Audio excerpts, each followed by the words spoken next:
तो प्यारे विद्यार्थियों नमस्कार, स्वागत है आप सबका एक और नए वीडियो में। तो प्यारे विद्यार्थियों, आज हम यहाँ पर देखने वाले हैं कक्षा 11वीं के लिए आपका पूरक परीक्षा यानी कि सप्लीमेंट्री परीक्षा का पूरा क्वेश्चन पेपर और इसके पूरे सॉल्यूशन को। तो चलो जल्दी से हम आगे बढ़ते हैं, समझते हैं कि कक्षा 11वीं का आपका पूरक यानी कि सप्लीमेंट्री परीक्षा का क्वेश्चन पेपर कैसा आएगा और आप सब लोगों को इसका सॉल्यूशन कैसे पूरा कंप्लीट कर लेना चाहिए। तो देखिएगा प्यारे विद्यार्थियों, कुछ इस प्रकार का क्वेश्चन पेपर आपको परीक्षाओं में देखने को मिलेगा। तो देखिएगा, ये व्यवसाय अध्ययन विषय का पूरा पेपर है जिसका कि आज हम यहाँ से पूरा सॉल्यूशन देखने वाले हैं। तो देखो, इस प्रकार का पूरा पेपर होगा, सही विकल्प चुनकर लिखिए। अब देखो, सही विकल्पों का चयन आपको कैसे करना है। पहला क्वेश्चन, चार्टर पार्टी है, तो देखो क्या है, एक अनुबंध पत्र है। यहाँ से आपको ये लिख देना है। लघु एवं कुटीर उद्योग निर्भर करते हैं, तो देखो स्थानीय संसाधनों पर ये निर्भर करते हैं। उसके बाद में व्यवसाय का सरकार के प्रति दायित्व है, तो देखो करों का भुगतान ये सरकार का दायित्व है। ई कॉमर्स का प्रादुर्भाव हुआ, तो देखो 1970 के दशक में हुआ था इसका प्रादुर्भाव। बैंक का कार्य नहीं है, तो देखो बैंक का कार्य नहीं है वस्तुओं का व्यापार करना। यहाँ से आप लोग इसको नोट कर लें। उसके बाद में देखो अगला क्वेश्चन, सार्वजनिक क्षेत्र के उपक्रमों के संगठित रूप है, तो देखो यहाँ पर आपको लिख देना है ये सभी, ठीक है ना। इस प्रकार से आप लोग लिख लें। और वैसे ये जो है ना आपका ई कॉमर्स का प्रादुर्भाव, आप इसको मत लिखिए, इसको 1990 कर लेना, ठीक है ना। 7 नंबर का इसका करेक्ट आंसर होगा। अब इसके बाद में इधर आ जाते हैं, इन प्रश्नों को देखते हैं। तो देखो प्रश्न नंबर 2 जो लिखा है, इसमें आपका रिक्त स्थान पूर्ति दी गई है। अब रिक्त स्थान पूर्ति आपको कैसे पूरी करनी है। पहला क्वेश्चन, थोक व्यापार में अधिक पूंजी की आवश्यकता होती है, यहाँ पर आपको अधिक लिखना है। अंशधारियों को विनियोजित पूंजी पर लाभांश देना चाहिए, तो देखो यहाँ पर आपका लाभांश आ जाएगा। समाज तथा व्यवसाय एक दूसरे के पूरक है, तो देखो यहाँ पर आपको पूरक लिख लेना है। ऑनलाइन व्यवसाय करने की विधि को ई कॉमर्स कहते हैं। बीमा का मूल आधार क्या है, सहयोग। एकांकी व्यवसाय में साझेदारों का दायित्व असीमित होता है। तो देखो प्यारे विद्यार्थी, इस प्रकार से यहाँ से आप लोग इन प्रश्नों को देख लें और पूरा का पूरा इनको समझ भी लें। यहाँ तक के सभी क्वेश्चंस और उनके आंसर मैं आपको बता चुका हूँ।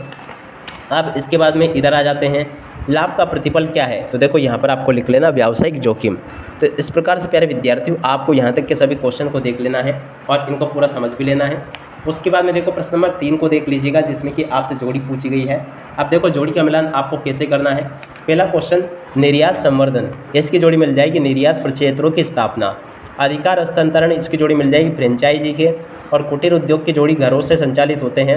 ऋण पत्र की जोड़ी निश्चित प्रतिफल से। लिखित संदेश की जोड़ी फैक्स से। पंजीयन ऐच्छिक की जोड़ी साझेदारी फर्म से। तो देखो प्यारे विद्यार्थियों, इस प्रकार के क्वेश्चन मैंने आपको बता दिए। उम्मीद करता हूँ कि सभी क्वेश्चन और उनके आंसर आप लोगों ने अच्छे से समझ लिए होंगे। अब इसके बाद में देखो यहाँ से आप लोग एक शब्द या फिर एक वाक्य उत्तर को भी देख लें।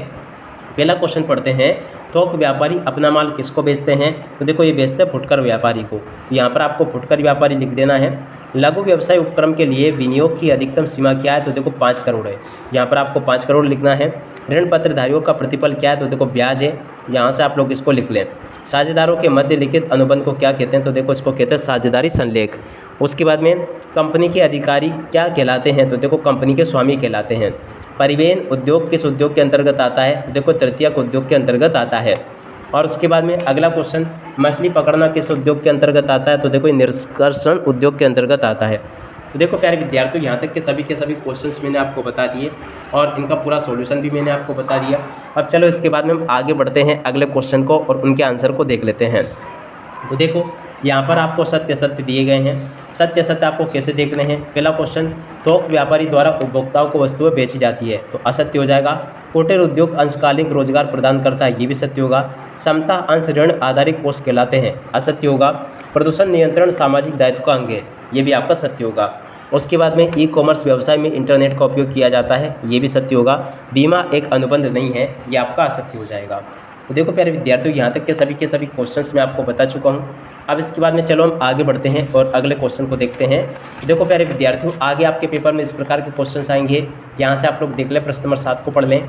7 के बाद में देखो प्रश्न नंबर 8 ये लिखा है, नवा क्वेश्चन ये दिया गया है और उसके बाद के क्वेश्चन यहाँ से आप लोग इनको देखते चले बराबर। टोटली इसी प्रकार के क्वेश्चन आपके पेपर में, आपके परीक्षाओं में आपसे पूछे जाएंगे, तो आप लोग इनको अच्छे से ज़रूर देख लें। अब इसके बाद में इधर आ जाते हैं, इन प्रश्नों को पढ़ते हैं। तो देखो यहाँ पर भी आपको क्वेश्चन दिए गए हैं। प्रश्न नंबर 13 को पढ़ लें, 14 को देख लें। 14 के बाद में देखो प्रश्न नंबर 15 ये लिखा है और 15 के बाद में देखो इन सभी प्रश्नों को आप लोग देख लीजिएगा। यहाँ तक के सभी क्वेश्चन और उनके आंसर मैंने आपको बता दिए। अब इसके बाद में हम इधर आ जाते हैं, इन प्रश्नों को पढ़ते हैं। तो देखो यहाँ पर आपका प्रश्न नंबर 20 लिखा है।